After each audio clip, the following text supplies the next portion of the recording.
nous, on a toujours été regardants sur les accords que nous signons. Nous les respectons à la lettre.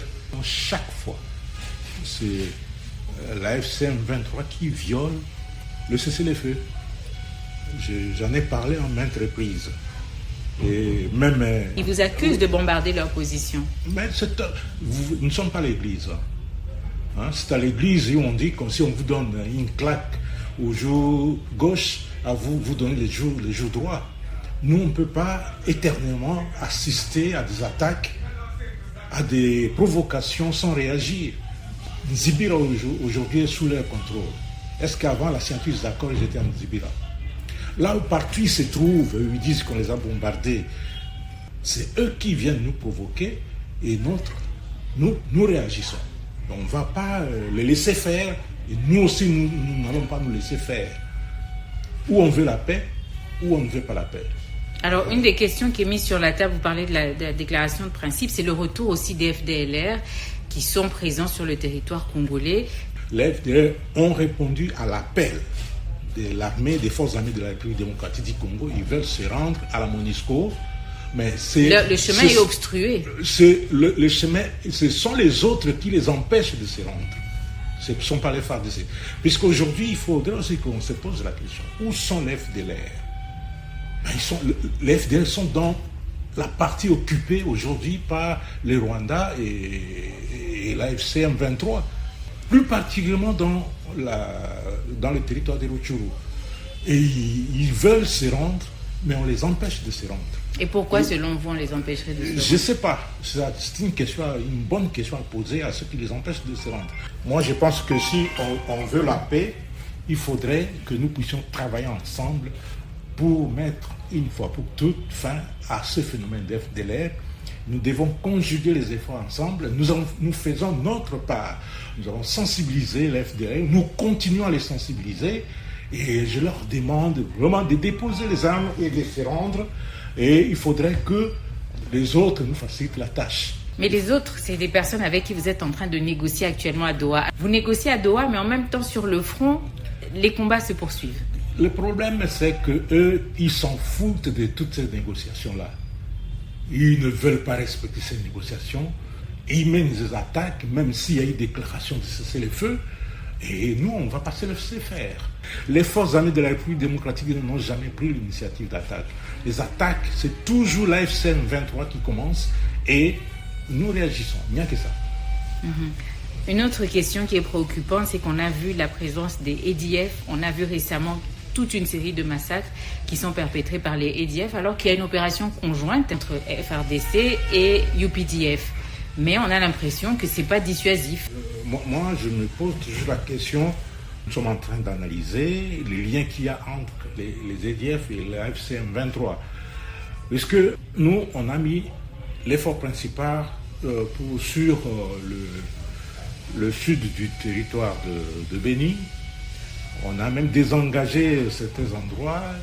Il y a eu des endroits qui sont restés vides, des zones lacunaires. Et les ADF ont profité de cette situation-là. Mais aujourd'hui, comme on a renforcé et l'Ituri et Béni avec les nouvelles unités, et il y a des nouveaux commandants qui sont sur place, la situation le travail est en train de se faire et je pense qu'on va stabiliser la situation bientôt. En parlant de situation, on va clôturer cet entretien. Quelle est la situation aujourd'hui aux alentours de Uvira? Vous avez parlé de Nzibira tout à l'heure. La situation est sous contrôle. Les gens travaillent, les nouveaux commandants de la région militaire, les nouveaux commandants du secteur opérationnel viennent d'être désignés, ils ont pris leurs fonctions et la situation est calme à Uvira. À Uvira, il n'y a aucun problème. En dépit des fausses alertes, c'est l'ennemi qui met en ligne ces fausses alertes-là. Mais nous sommes calmes, on est en train de travailler, les forces armées travaillent et prennent au sérieux la sécurité de notre pays. Dans ces parties-là, il n'y a aucun problème. Général, on a vu aussi pas mal d'arrestations au niveau de plusieurs officiers de l'armée congolaise. Qu'est-ce que vous pouvez nous dire par rapport à ça? On dit que voilà, certains sont accusés de collusion avec le M23, avec Joseph Kabila. Là, c'est une question qu'il faut aller poser à la justice ou au service. Moi, je ne maîtrise pas ce dossier. En tout cas, je ne saurais pas faire un commentaire là-dessus. ngira ngo rero nk'uko bamwe bajya babidusaba ko twajya tubareka bakabanza gukurikira ikiganiro mutangiye mugikurikira General Sylvain Ekenge. Uyu ni umuvugizi w'igisirikare cya Repubulika Iharanira Demokarasi ya Kongo FARDC, ati ntabwo rwose tuzemera ko bakomeza kubikora.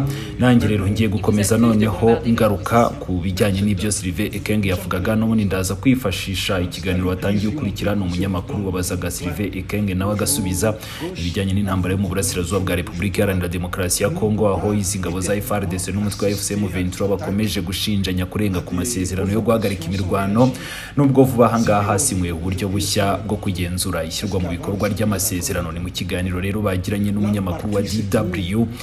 General Sylvain Ekenge n'umuvugizi w'ingabo za Kongo yashimangiye ko ari AFC/M23 irenga ku masezerano, naho ingabo za leta zo ngo zikaba zarakomeje kubahiriza amasezerano neza uko yanditse inyuguti ku yindi.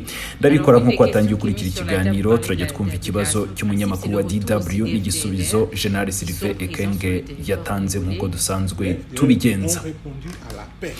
Ni muri iyi interview umunyamakuru wa DW yabajije Sylvain Ekenge ati muri iyi minsi umutwe wa FCM23 watangaje ko utazakomeza kwihangana imbere y'ibitero bya Kinshasa. Mwebwe nk'ingabo za leta murabivugaho iki? Sylvain Ekenge ati twebwe rero duhora turi maso kandi twitwararika mu gihe cyose twasinya amasezerano tugomba kuyubahiriza uko yanditse. Nta na rimwe twigeze rero twebwe turenga kuri ayo masezerano. Ni umutwe wa FCM23 iteka ryose uhora wica ayo masezerano. Ibyo rero nanabigarutseho kenshi mu biganiro nagiye ngirana n'abanyamakuru. DW iti ariko bo barabashinja kutubahiriza amasezerano, barabashinja kubarasa mu birindiro byabo ndetse no gukomeza kubagabaho ibitero by'amabombe. Ese ibi murabivugaho iki nyakubahwa General Ekenge? Ariko twebwe ntabwo twe tugaba ibitero, kandi nta nubwo twebwe turi itorero cyangwa se turi kiliziya.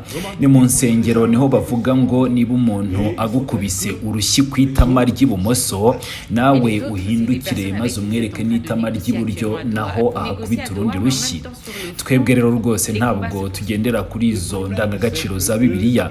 Twebwe ntabwo twaba nk'abo ngabo basenga, ahubwo twe tugomba guhora turi maso tureba ibitero batugabaho cyangwa se ibitero bashaka kutugabaho bidashira, natwe kugira ngo dufate icyemezo.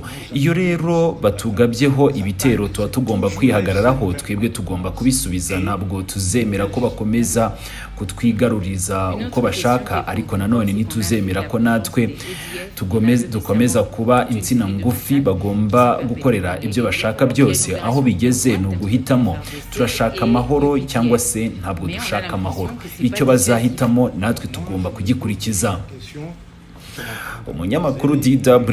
Umunyamakuru wa DW mumbabarire atuje cyane ati mwigeze kuvuga ku itangazo ry'amahame ryasinywe rigaragaramo wenda n'ikibazo cy'abarwanyi ba FDLR ko bashaka kuva ku butaka bwa Repubulika Iharanira Demokarasi ya Kongo. None se ibyo bibazo bya FDLR mwemeye ko mugiye gusenya nyakubahwa Ekenge bigeze he?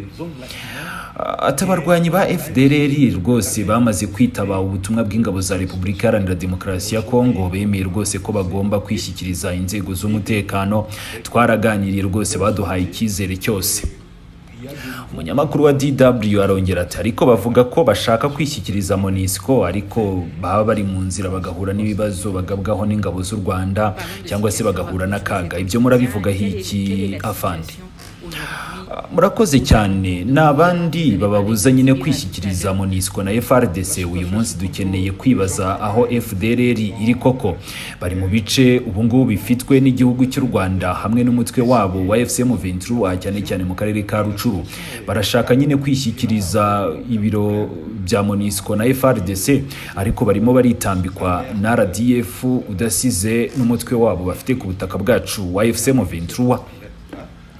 DW irongera iti none se ni ukubera iki babuzwa ubundi kwishyikiriza iyo MONUSCO na FARDC kandi ari igikorwa cy'ubutwari u Rwanda rwifuza na M23 batabashaka ku butaka bwa Repubulika Iharanira Demokarasi ya Kongo?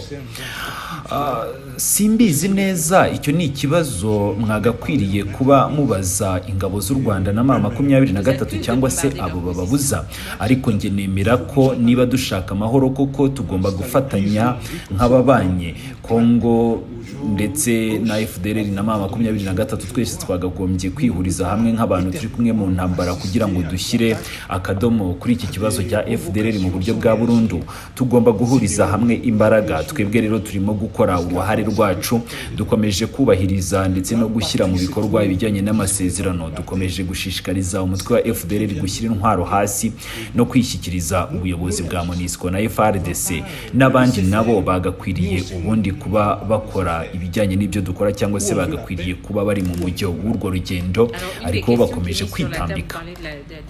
Umunyamakuru wa DW arongera ati abo bandi muvuga nibo murimo kuganira nabo i Doha? Ese kuki muganira nabo intambara zikaba zikomeje kugenda ziyongera cyangwa se zikaba zarakomeje gufata indi ntera nyakubahwa Fandi?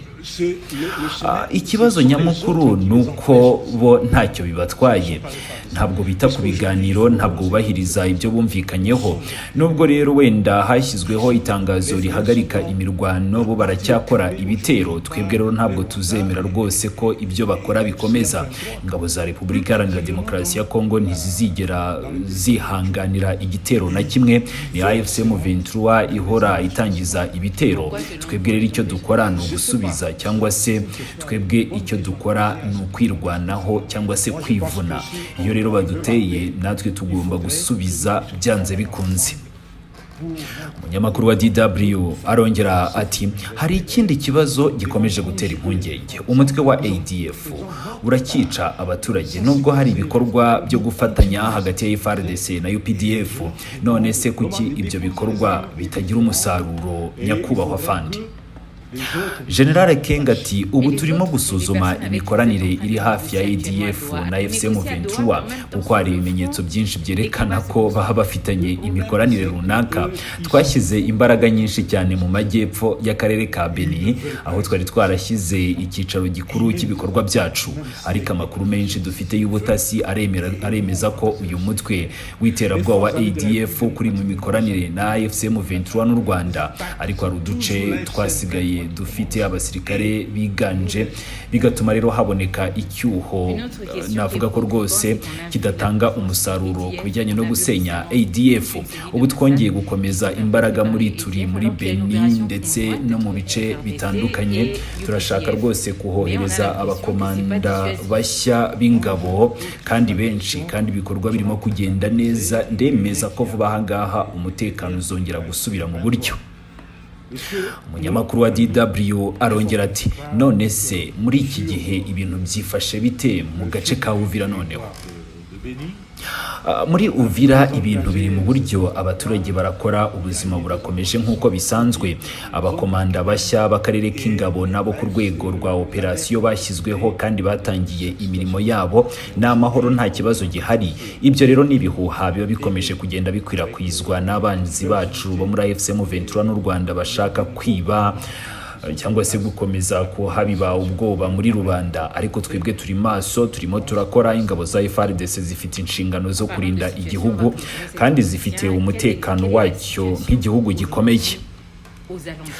Umunyamakuru wa DW arongera ati ni mu gusoza, hari amakuru avuga ko hari bamwe mu basirikare bakuru ba FARDC batawe muri yombi bakekwaho gukorana n'umutwe wa M23 cyangwa se gukorana na Joseph Kabila. Ese ibyo byaba bivuze iki? Ibyo rwose ni ibibazo biri mu maboko y'ubutabera n'inzego z'ubugenzacyaha. Ngewe ntabwo nabivugaho byinshi kuko nta nubwo mbifiteho ububasha. Singe ufite dosiye z'abo bantu kandi sinshaka no kugira icyo mvuga ku bintu ntazi neza uko bihagaze. Murakoze cyane Afande General, murakoze cyane namwe. Au niveau de plusieurs officiers de l'armée congolaise, qu'est-ce que vous pouvez nous dire par rapport à ça? On dit que voilà, certains sont accusés de collusion avec le M23, avec Joseph Kabila. C'est une question qu'il faut aller poser à la justice ou au service Moi, je ne maîtrise pas ce dossier, en tout cas, je ne saurais pas faire un commentaire là-dessus.